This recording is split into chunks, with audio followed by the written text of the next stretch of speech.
Hello and thanks for watching. This is my video review / overview for my custom created Lego Transformer, built primarily using Bionicle and CCBS Technic pieces.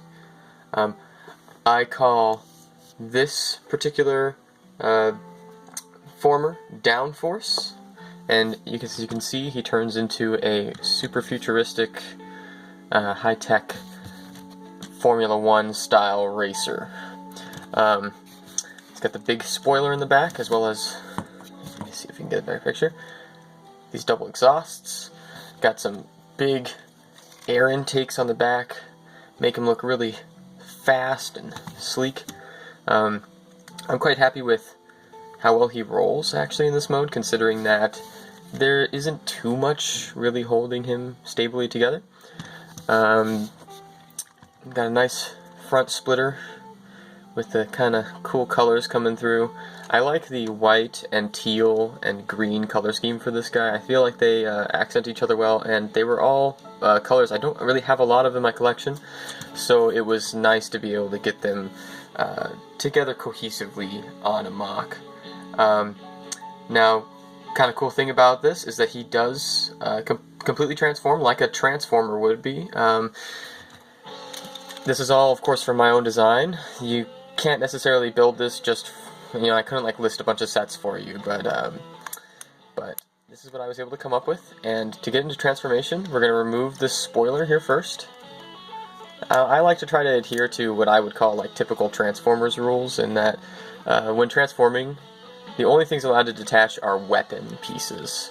Maybe like a piece that's going to transform into something else, but none of my guys really do that. So we'll remove that spoiler and we can flip out the feet. Get that started. Now we're going to want to remove the sides of the vehicle, which, as you can probably see, are some Hero Factory style hands, and pop those off of there. Those will become his arms later. But what we're working on right now are the leg section here. So then we're going to start pulling it apart from the base. As we pull it apart, another one of his weapons will pull out. This will become his chain sword. And then we've got another peg attached right here between these two teal pieces. As well, there's a peg, a little clip between these two white pieces on the back. So those will both pop undone at the same time typically. Boom, you can see that very small little Technic piece just to hold things together a little bit more stably. We'll pull all that out, and the legs are pretty much done. We'll just flip the canopy piece around to the back, fold that up, and then we're going to take these pieces that were on the bottom, providing some structure, look a little bit like, exhaust detailing. We'll pull them up. They're on 3 long Technic pins, and we're going to spin those around so that they end up on his thighs. These will actually transform into guns for his robot mode eventually. We'll flip that up and around onto his side. And now we should be able to get Downforce standing reasonably well, so that we can continue with the transformation. Adjust my camera here a little bit.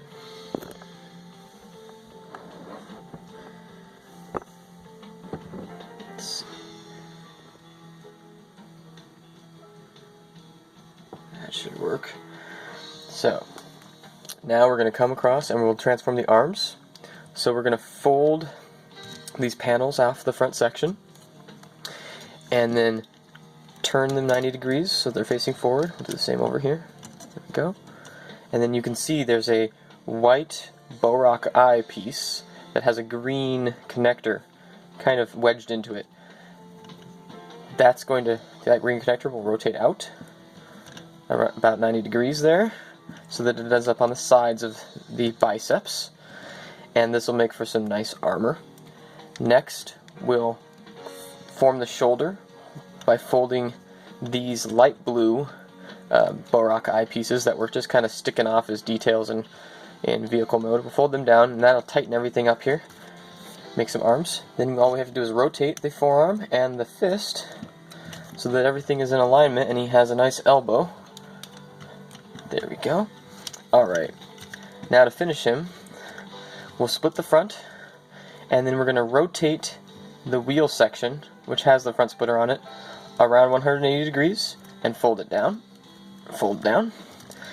And then we'll flip up this chest piece. There we go. And then the head reveal. And it's cool because he actually has this armor-plated visor as well. So, we'll pop this. His spoiler is kind of a cool weapon. I'll show you that in a second. But it stores on his back and makes for quite a nice look altogether. And then he can hold his chain sword in one hand. And that's going to be a completely transformed Downforce. We'll move the camera a little bit so you can see him.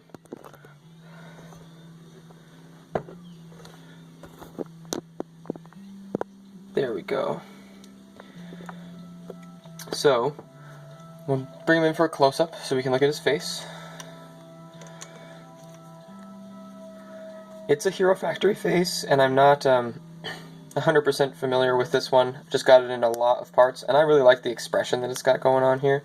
Gives him some personality. Maybe he'd be like a bit of a sassy robot. And then when it's time for business, we flip down the visor there. And this is quite an articulated transformer. I'm pretty happy with how it turned out. His head, of course, is on a ball joint, so it's got a nice rotation. He's got these ball joints supporting his shoulders, so he's got some play there as well as some outward movement. Now the armor does kind of clash a little bit, but I find that because everything pivots around, you can really keep things looking nice, even with all these extensions going on. So he's also got a ball joint in the elbow, which affords him a nice bend and a rotation there, and then ball jointed fists so that those have nice articulation. Coming down to the legs, we've got ball jointed hips. This is like the wonder of CCBS and Bionicle, is all of these ball joints just allow for so much posability and play. I can use them as transformation joints and as posability joints in robot mode. He's got a knee rotation as well as full 90-degree knee bend. He can bend down at this one too if you want to get some assisted poses. That does help. And then the foot is on a ball joint with quite a bit of space, so he's got a lot of room to do, you know, some action-y split poses and the like. We'll talk about his different weapons. He's got the chain sword here, of course, which I really like. I like to think of him as a primarily melee-focused character if I was thinking about him like a real Transformer, because he's so fast that he doesn't need range. He can run into the fray of combat and attack really quickly. Now, he does have a little bit of added range with this weapon that was on his back. Looks like nice armor, but it can also be kind of like a giant boomerang / shield, even. I'd imagine him like throwing this, running up, and catching it without even having to like fly back to him very far. That would be pretty cool.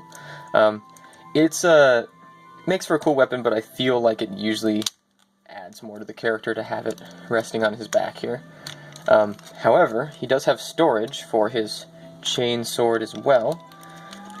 There's a gray Technic pin sticking out of the back of his leg here. It's an axle pin, and the middle hole on the chain sword just will friction fit against this ball joint piece here. And that holds it like really nicely. That's not going anywhere. You can see, not even loose.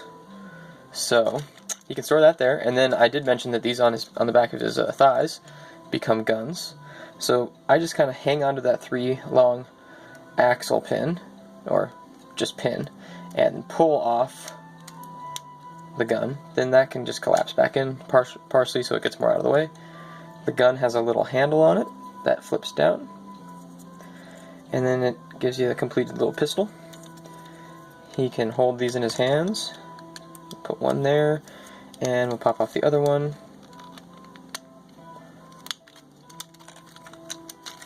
And fold out the handle, attach it to this hand.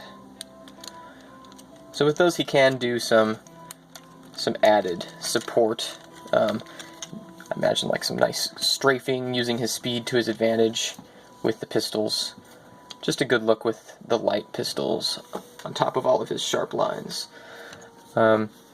This guy can really get into some nice poses, and he's got these great super robot proportions that really make me happy. Oh, another thing that I missed in transformation is that you can flip down these prog-rock teeth if you want just a little extra level of change in the detail. And then I like to imagine too, he's got these exhaust pipes coming out of his toes there. He could probably do some cool flaming kicks and the like, really emphasizing that speed-focused combat. Get him there. There he is pointing. Now let's see how stable it is. He's got these friction adders in his hips, so can he sustain a kick pose? Let's find out. Some of these pieces are a little bit older, so they may not cooperate with me. But yep, he can get into a nice kicking pose, only on one foot, and actually, I thought for a second that his wheel might be helping him stand. But if we look in there, we can see that it's still floating off of the base of my display there. So he does hold together really well, unlike my camera stand here, which has busted on me. It is also made out of Legos, so, can't be too surprised. But typically they're sturdier than this. But I suppose that's really all we have to go over. So, that is my video review overview of my M.O.C. Downforce. The first video for these Transformers MOCs that I'll be making. I have about 10 of them fully assembled already. Something I've been meaning to get out on the internet for a while. So hopefully y'all enjoyed this one, and I have more in store for you in the future. Thanks.